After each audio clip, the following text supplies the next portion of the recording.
అందరికీ నమస్తే. ఇవాళ చికెన్ పచ్చడి ఎట్లా వేసుకోవాలో చూద్దాం.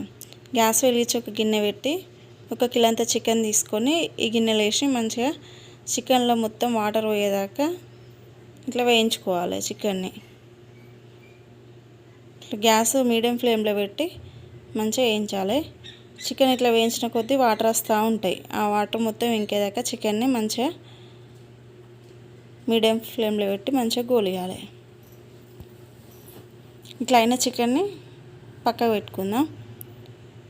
ఇప్పుడు ఇంకొక కడాయి తీసుకొని 1 గ్లాసులంతా 1/2 కేజీ ఆయిల్ పోసుకొని మనం వేయించిన చికెన్ ముక్కలను తీసి ఆయిల్ వేసి మంచిగా వేయించుకోవాలి.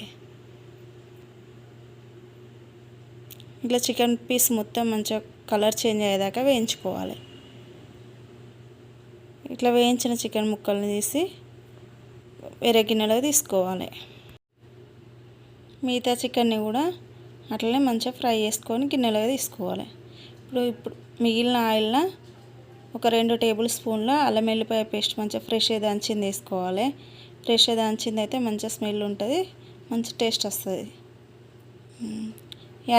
అల్లం వెల్లిపాయ ముద్ద మంచిగా వేగినాక ఇట్లా కలర్ చేంజ్ కావాలి. కొంచెం కలర్ చేంజ్ అయిన తర్వాత ఇప్పుడు ఇందులో 1 గ్లాసున్నర కారం వేసుకోవాలి. 3/4 గ్లాసు ఉప్పు వేసుకోవాలి. ధనియాల పొడి, గరం మసాలా అన్నీ కలిపి దంచిన పౌడర్ ఇది కూడా 2 టేబుల్ స్పూన్లు వేసుకోవాలి. మంచిగా కలపాలి. గ్యాస్ ఆఫ్ చేసి మంచిగా చల్లారినాక 2 పెద్ద నిమ్మకాయలు తీసుకొని రసం ఇందులో కలపాలి. ఇప్పుడు మనం ఫ్రై చేసుకున్న చికెన్ ముక్కలు కూడా ఇందులో వేసి మంచిగా కలపాలి. ఆయిల్ మొత్తం చికెన్ ముక్కలకు పట్టేటట్టు కలపాలి. ఇప్పుడు మనకి చికెన్ పచ్చడి రెడీ అయింది.